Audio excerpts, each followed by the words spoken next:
আসসালামু আলাইকুম ছাত্রছাত্রীরা, তোমরা সবাই কেমন আছো? আশা করি তোমরা বাসায় সবাই ভালো আছো। আমিও তোমাদের দোয়ায় আল্লাহর রহমতে ভালো আছি। আমরা আজকে নতুন একটি কবিতা পড়ব। বিশ্বকবি রবীন্দ্রনাথ ঠাকুরের কবিতাটির হেডিং আমি উপরে লিখেছি।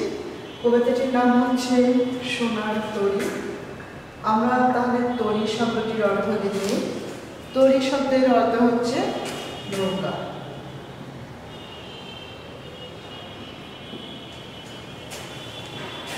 আমি এর আগে আরো তোমাদের ক্লাস নিয়েছি।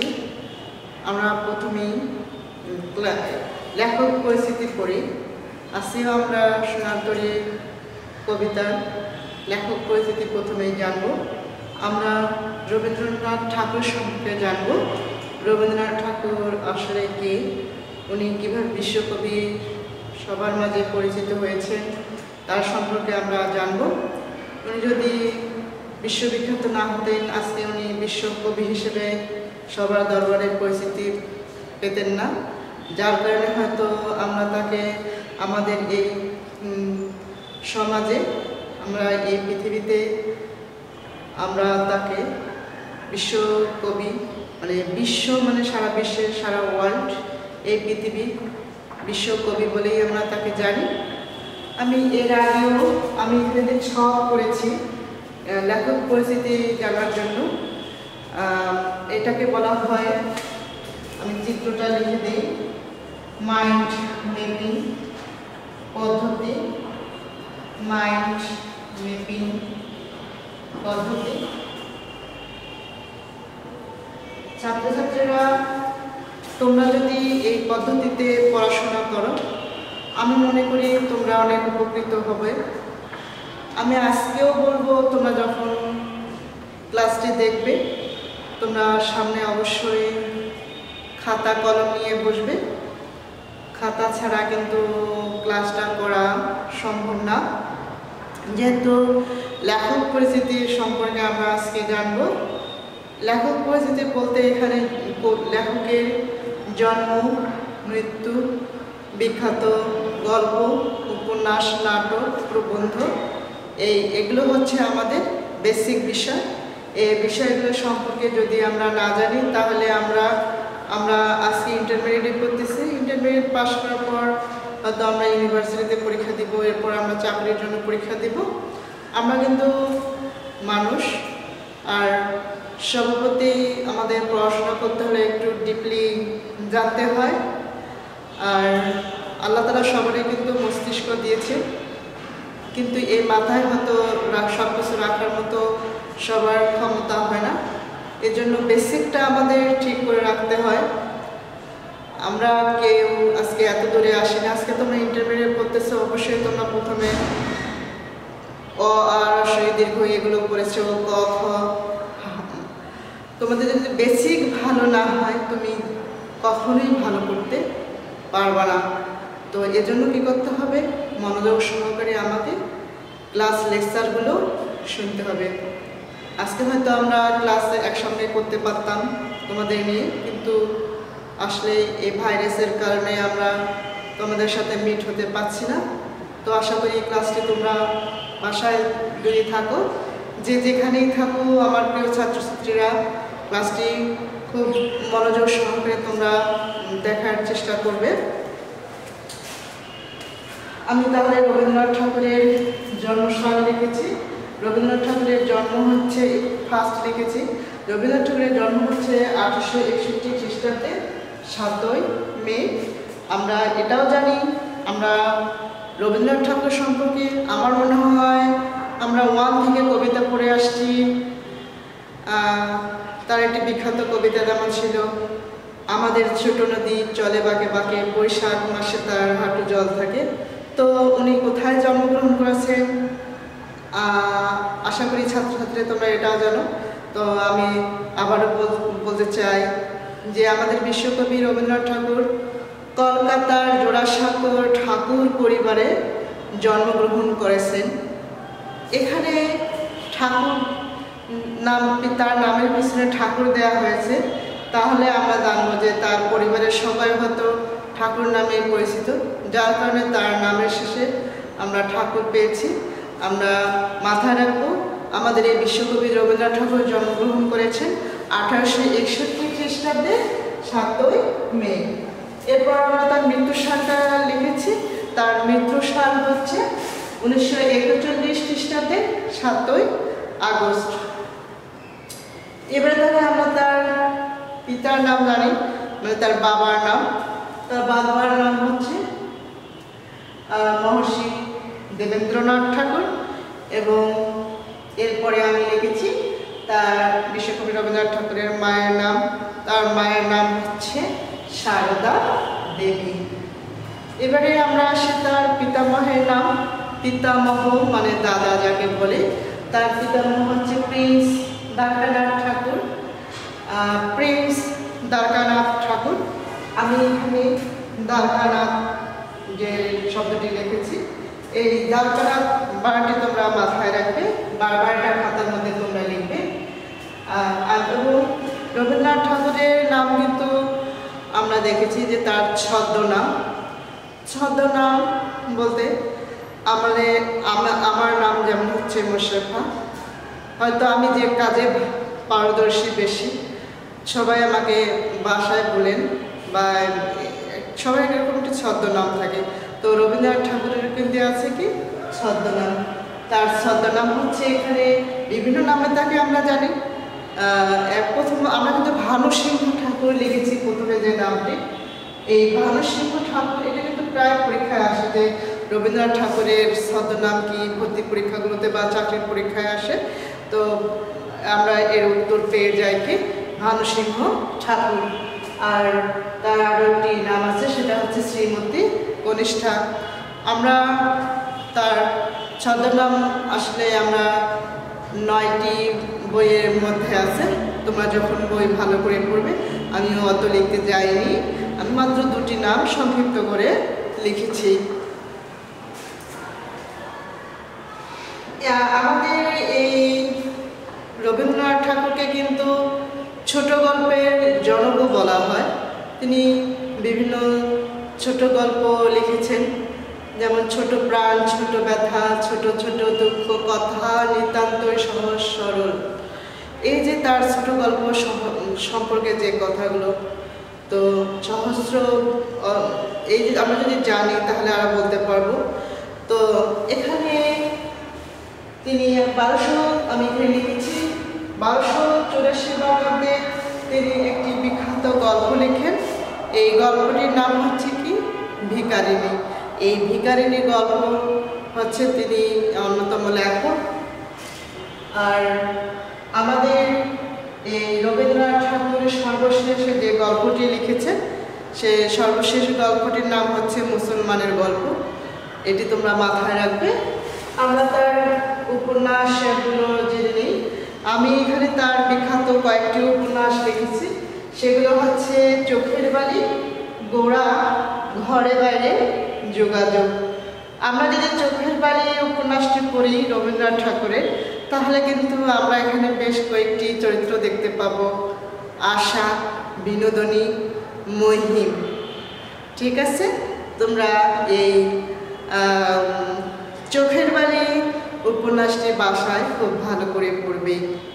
আর এখন যদি না থাকে, যদি না পড়ো, তোমরা অনার্সে গিয়ে সেকেন্ড ইয়ার বা থার্ড ইয়ারে গিয়ে কিন্তু তোমরা এই চোখের বালি উপন্যাসটি তোমাদের পাঠ্য থাকবে।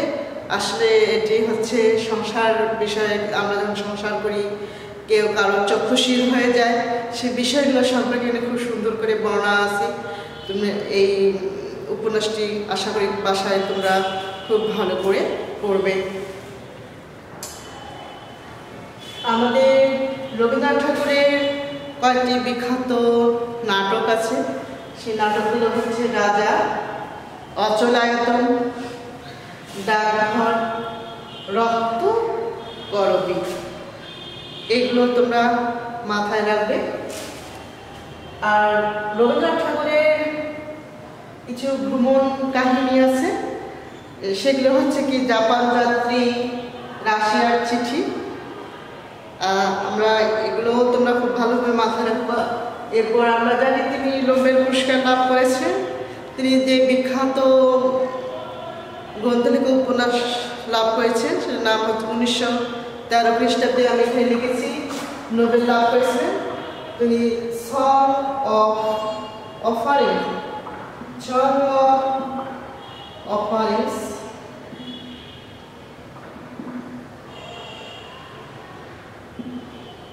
এর জন্য নোবেল লাভ করেছিলেন।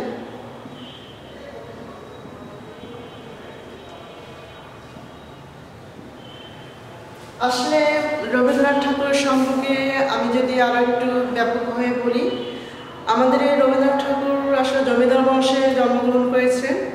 তার কাজ ছিল বিভিন্ন জায়গায় তার জমিদারি তদারক করতে যাওয়া, দেখতে যাওয়া।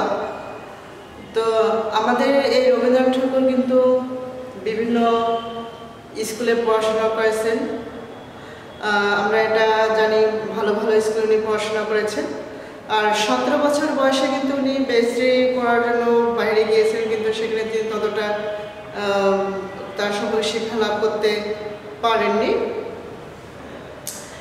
সোনার তরী কবিতাটি হচ্ছে তার একটি বিখ্যাত কবিতা। আমি সোনার তরী কবিতা সম্পর্কে জাস্ট একটু মূল বিষয় এর সম্পর্কে বলতে যাচ্ছি।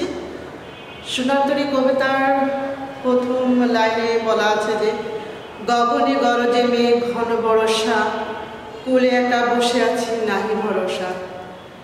যে আসলে এই নৌকার কথা বলা হয়েছে, সোনার নৌকায় আকাশে মেঘের কথা বলা হয়েছে। কুলে লেখক বলেছেন আমি একা বসে আছি, কিন্তু আমার এখানে কোনো স্থান নাই। কবিতাটি যদি আমরা পড়ি তাহলে বুঝতে পারবো যে এখানে লেখকের জায়গা হবে না, মানে আমাদের কর্মের হয়তো আমি কে, আমার একটা পরিচয় হবে না।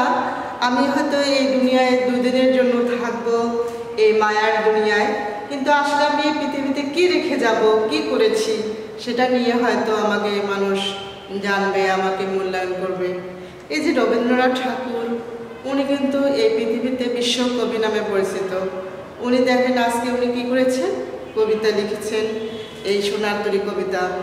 আমরা তার কবিতা আজকে এই বিশ্বে সমাদৃত, 1 থেকে শুরু করে সারা জীবন অবধি আমরা তার কবিতাগুলো পড়তেছি। তো এই সোনার তরী কবিতায় কিন্তু বলা আছে এক প্রান্তে যে নৌকা কি হয়, ধানের জায়গা হয়। আমাদের জায়গা, আমরা সাধারণ মানুষ, সেখানে আমাদের জায়গা হয় না।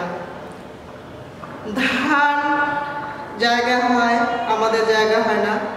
মানে আমি যে কাজটি করেছি হয়তো আমার ওই কাজের মূল্যায়ন হবে, কিন্তু আমার সেখানে কি হবে, আমার মূল্যায়ন সেখানে হবে না। এজন্য আমরা কি করব, সোনার তরী কবিতাটির মতো আরেকটি কবিতা আমাদের এই রবীন্দ্রনাথ ঠাকুর লিখেছেন, সেটি হচ্ছে ঐকতান কবিতা। তো ঐকতান, সোনার তরীর পরের যে কবিতা সেটি হচ্ছে ঐকতান কবিতা। সেখানে তান শব্দের অর্থ হচ্ছে কি, সুর সৃষ্টি করা। এই ঐকতান কবিতা আমাদের বিশ্বকবি রবীন্দ্রনাথ ঠাকুর যখন তার 80 বছর বয়স, তার এই কবিতায় উনি লিখেছেন যে তার জন্মদিন কাব্যগ্রন্থের অন্তর্গত এই ঐকতান কবিতাটি আমরা পাই। তো সেখানে দেখা যায় যে আমাদের রবীন্দ্রনাথ ঠাকুর নিজে বলেছেন যে আমার জায়গা হয়, কিন্তু আমার লিখেছেন যে লাস্ট জীবনের প্রান্তে উনি বারবার উনি নিজেকে প্রমাণ করতে চেয়েছেন, যে বারবার আসতে চেয়েছেন যে গ্রামের কুলি, মজুর, তাঁতি, পল্লী মানুষকে সম্পর্কে উনি লিখতে চেয়েছেন, কিন্তু তাদের সম্পর্কে উনি বলতে চেয়েছেন, কিন্তু ততদিন তিনি এগিয়ে যেতে পারেননি, কারণ তার গায়ে তখন ততটা শক্তি ছিল না। উনি মনে করেছেন, উনি ভেবেছেন আমার এই কথা, আমার লেখা হয়তো বিশ্বের দ্বারে, এই বিশ্বের প্রান্তে সব জায়গায় পৌঁছেছে, কিন্তু তারপর উনি জানেন যে আমি একজন জমিদার মানুষ, আমি বিখ্যাত মানুষ, আমার কবিতা কেন পৌঁছবে না। কিন্তু লাস্ট পর্যন্ত উনি ওনার দেহে শক্তি খুঁজেছেন, সেই পল্লী প্রান্তে যাওয়ার জন্য চেষ্টা করেছেন, কিন্তু সেখানে তিনি যাওয়ার জন্য জায়গা পাননি। পরে উনি সেখানে যাওয়ার জন্য পরে তার শক্তি দিয়ে তিনি সেখানে আসার জন্য চেষ্টা করেছেন। সেই গ্রামের পল্লী মানুষের ভালোবাসা পাওয়ার জন্য আমাদের এলাকা চেষ্টা করেছেন। তো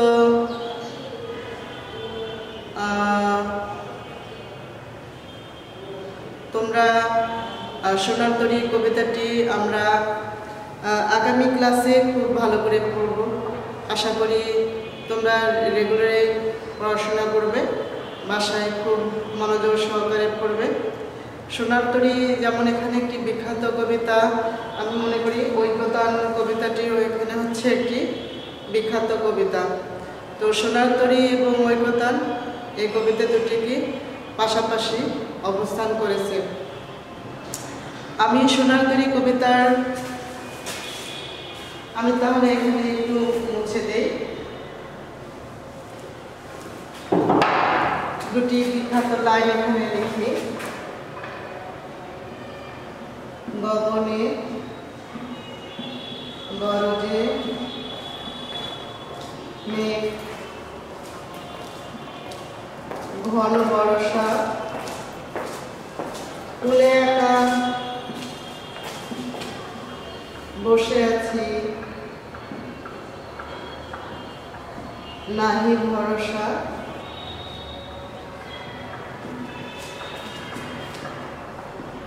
এই দুইটি হচ্ছে সোনার তরী কবিতার প্রথম লাইন। আশা করি তোমরা গগন শব্দটির অর্থ জানো। গগন শব্দের অর্থ হচ্ছে কি? আকাশ। তো যখন আকাশে ঘন বর্ষা মানে মেঘ দেখা যায়, গর্জন করে, তখন আমরা কি করি? আমরা উপায় থাকে না, আমরা কোলে একা বসে থাকি। তো আশা করি তোমরা আজকে এই ক্লাসটি মনোযোগ দিয়ে করেছো। আমি যে পদ্ধতিতে করেছি এটা হচ্ছে মাইন্ড ম্যাপিং পদ্ধতি। এই পদ্ধতিতে তোমরা যদি করো তাহলে তোমরা খুব ভালো করে নিজেকে যাচাই করতে পারবে। তো তোমরা সবাই ভালো থাকবে। আজকে এ পর্যন্তই। আমরা আগামী দিন কবিতাটি সম্পর্কে আরও বিশদভাবে জানবো। তোমাদেরকে অনেক ধন্যবাদ। আল্লাহ হাফেজ।